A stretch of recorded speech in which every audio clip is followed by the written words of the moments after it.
Good evening বন্ধুরা, কেমন আছো সবাই? আশা করি আমার পরিবারের সমস্ত বন্ধুরা খুব ভালো আছে আর সুস্থ আছে।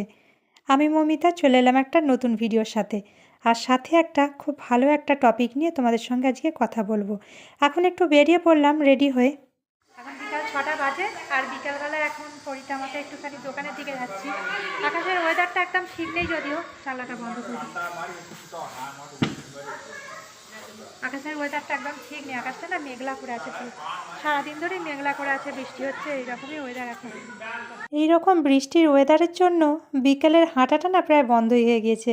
বিকেলের দিকে একটু করে হাঁটতে বেরোতাম পরীকে নিয়ে, সেটা বন্ধ হয়ে গেছে। আকাশের অবস্থাটা দেখে বুঝতেই পারছো, এখন কয়েকদিন ধরে এরকম ওয়েদারটা একভাবে কন্টিনিউ হয়ে রয়েছে। রোদ্দুর তো দেখাই যাচ্ছে না, যদিও বা একটুখানি বেরোচ্ছে, তো সেটা নিমিত্ত মাত্র কিছুক্ষণের জন্য। যাই হোক, একটু দোকানের দিকে গিয়েছিলাম আলু পেঁয়াজ আনতে। আলুর যা দাম শুনলাম, দাম শুনেই না আর পালিয়ে এসেছি। 50 টাকা কিলো আলু আমার এরিয়াতে।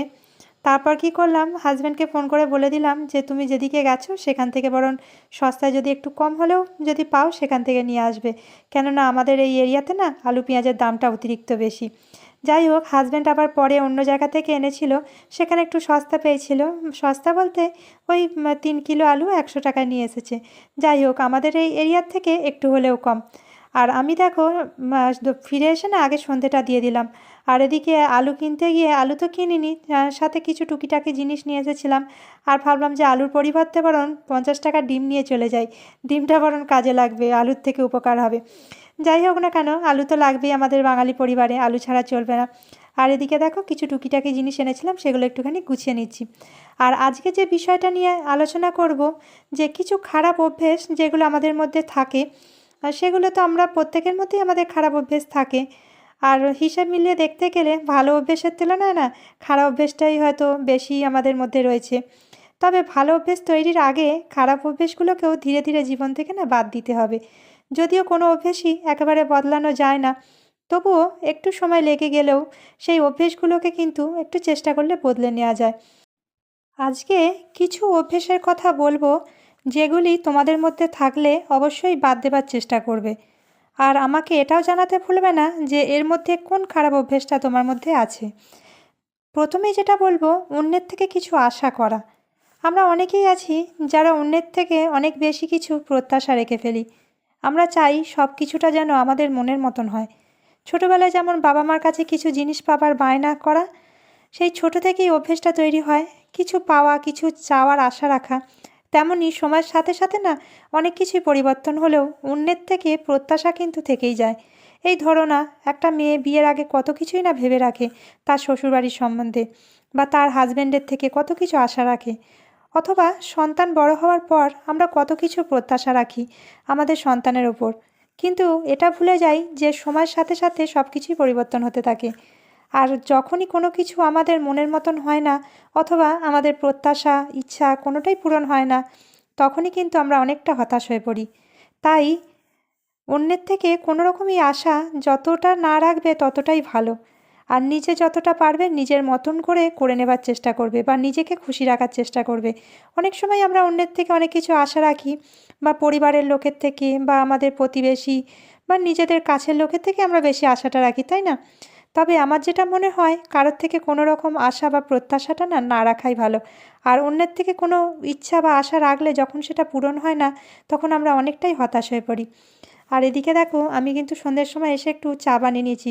আর সাথে না ডিমের প্যাটিস এনেছিলাম, পরি তো আগেই খেয়ে নিয়েছে। আমি না চায়ের সাথে ডিমের প্যাটিসটা নিয়ে নিয়েছি। আজ আর বিস্কুট নিইনি। সন্ধ্যের দিকে একটুখানি হালকা টিফিন বলতে চা বিস্কুটই খেয়ে থাকি বেশিরভাগ দিনই। খুব কমের ভাগ সময় হয়তো কিছু বানালে বানিয়ে থাকি। আজকে তো ডিমের প্যাটিস রয়েছে। আর এই ডিমের প্যাটিসগুলো এখানে খুব ভালো পাওয়া যায়, একটা পুরো সেদ্ধ গোটা ডিমের ভেতরে দেওয়া থাকে, সাথে কিছুটা একটু পেঁয়াজের মশলা দেওয়া থাকে। এখন বলবো পরবর্তী সেকেন্ড পয়েন্ট, যেটা যেটা একদমই খারাপ অভ্যেস, সেটা হলো পরিবর্তনকে ভয় পাওয়া। জীবনে চলার পথে পরিবর্তন তো আসতেই থাকবে। সময় কখনো ভালো থাকবে তো আবার কখনো মন্দ হবে।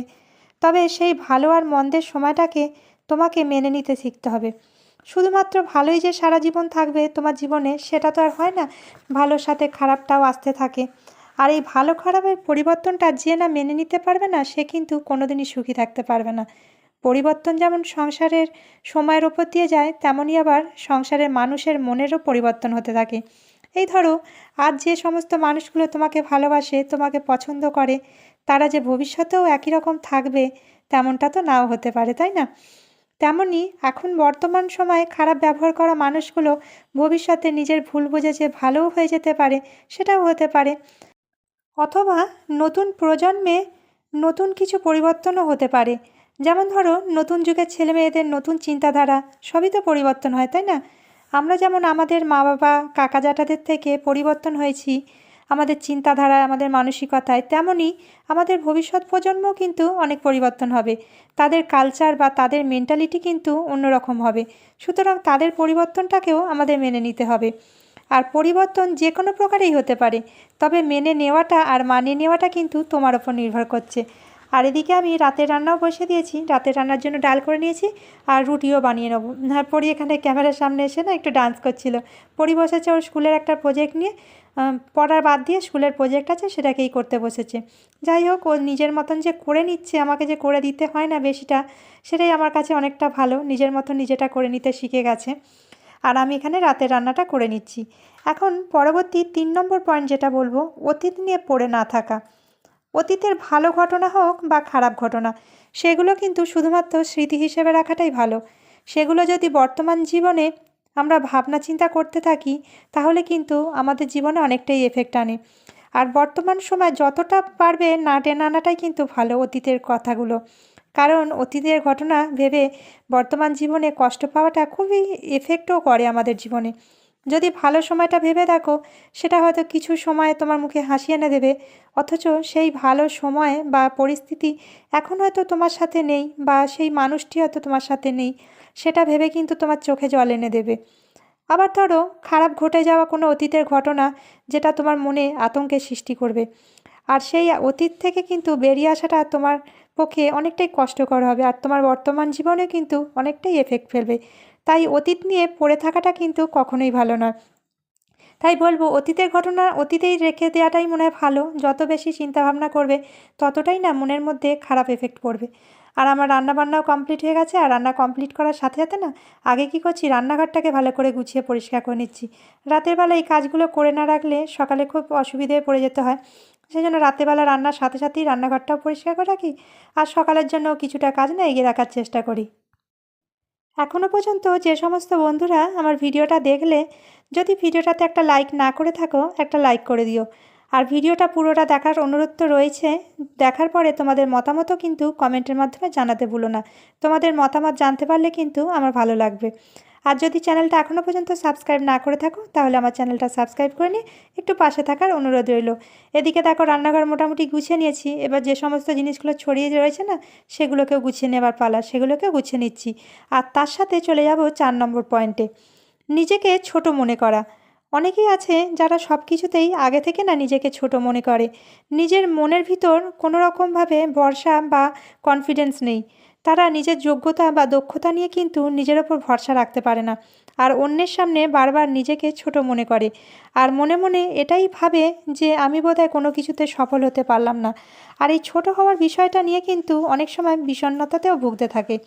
মনের ভিতর সারা জীবন কিছু না কিছু চিন্তা চলতেই থাকে, অন্যের সঙ্গে তুলনা করতে থাকে নিজেকে, আর সবসময় নিজের মনের ভিতর কিন্তু প্রভাব ফেলতে থাকে। আর এটাও ভাবতে থাকে আমি বোধহয় অন্যের মতো করে কিছু পারি না, আমি হয়তো আমার জীবনে ব্যর্থ। তাই নিজের ওপর যাদের কনফিডেন্স লেভেল একদমই থাকে না, তাই অন্যের সাথে তুলনায় যতটা সম্ভব যাবে না, ততটাই কিন্তু তোমার পক্ষে ভালো।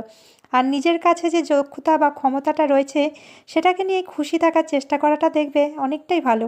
আর তাতে করে দেখবে নিজেও ভালো থাকবে, আর তোমার আশপাশের মানুষও কিন্তু ভালো থাকবে।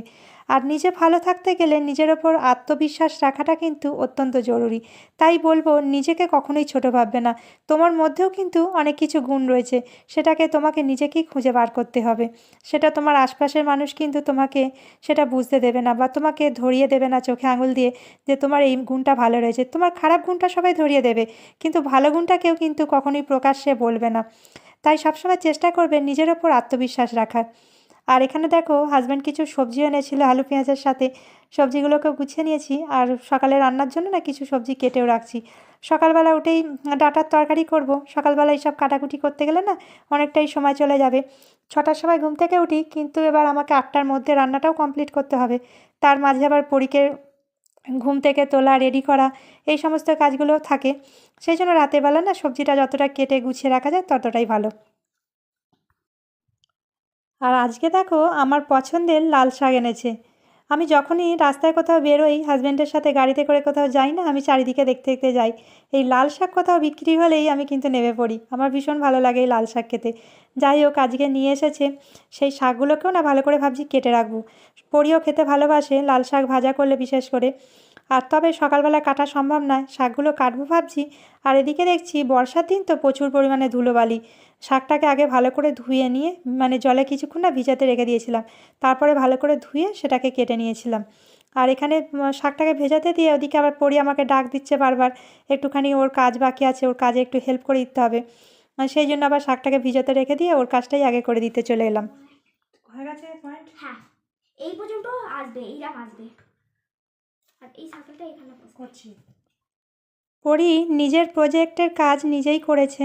যত কিছু স্কুলের কাজ থাকে নিজেই করে নেয়। তবে যেটা একদমই না করে দিলে নয়, এই ইলেকট্রিকের কাজটা আমাকে করে দিতে হলো।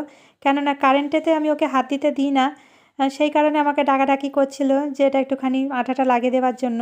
আর সেটা করে দিলাম। আর পরি এখানে একটা স্কুলের প্রজেক্ট বানিয়েছে। এই যে কালকে এটা স্কুলেতে দেখাতে হবে আর বলতে হবে। কি বানিয়েছে পরি এটা? ভালো করে 3D model of fractions. This pie shows that it is a unit fraction. It means it is a positive fraction with 1 in its numerator. পরির প্রজেক্টের কাজ কমপ্লিট হয়ে গেলেও আমার এখনও কিছু কাজ রান্নাঘরে বাকি রয়ে গেছে। মাঝখানে চলে এসেছিলাম, যাই হোক সেগুলোকে করে নেব। আর তার সাথে পরবর্তী আর লাস্ট পয়েন্ট যেটা বলবো, অতিরিক্ত চিন্তা করা। অতিরিক্ত চিন্তা করাটা কখনোই ভালো নয়। আর অতিরিক্ত চিন্তা করে কখনোই জীবনে উন্নতি করা যায় সেরকমটা নয়, বরং উল্টে শরীরের ওপর এফেক্ট পড়ে। শরীর অসুস্থ হয়, নানা রকম শরীরে রোগের বাসা বাঁধে। যত বেশি চিন্তা করবে ততই কিন্তু শরীর অসুস্থ হবে। আর চিন্তা করে কখনোই সমস্যার সমাধান করা যায় না। যতটা কম চিন্তা করা যায় ততটাই ভালো। সমস্যার সমাধান করতে হলে সবসময় বুদ্ধি দিয়ে ভেবে চিন্তে কাজ করতে হবে। তবে অতিরিক্ত চিন্তা করাটা কিন্তু আমাদের ওপরে অনেকটাই এফেক্ট পড়ে। তাই ভালো থাকতে গেলে সবসময় কিন্তু নিজের চিন্তাভাবনাটাকে কন্ট্রোলের মধ্যে রাখতে হবে। বেশি চিন্তা করে যে তুমি অনেক কিছু করে ফেলবে, বা অনেক চিন্তা করে যে কেউ অনেক কিছু করে ফেলেছে, সেরকমটা কখনোই নয়। চিন্তাভাবনাটাকে সবসময় কন্ট্রোলের মধ্যে রাখাটাই আমার মনে হয় ভালো। যদিও অসময়ে অনেক রকম চিন্তাভাবনা মাথায় আসে, তবে সেটাকে একটু ভেবেচিন্তে চলতে হবে। যাই হোক, ভিডিওটা এখানেই শেষ করলাম কি বন্ধুরা। ভিডিওটা ভালো লেগে থাকলে অবশ্যই কিন্তু তোমাদের মতামত জানাতে ভুলবে না। আর চ্যানেলটা সাবস্ক্রাইব না করে থাকলে চ্যানেলটা সাবস্ক্রাইব করে নিয়ে পাশে থাকারও অনুরোধ রইল। দেখা হবে আবার নেক্সট কোনো ভালো ভিডিওর সাথে। সবাই ভালো থেকো, সাবধানে থেকো, সুস্থ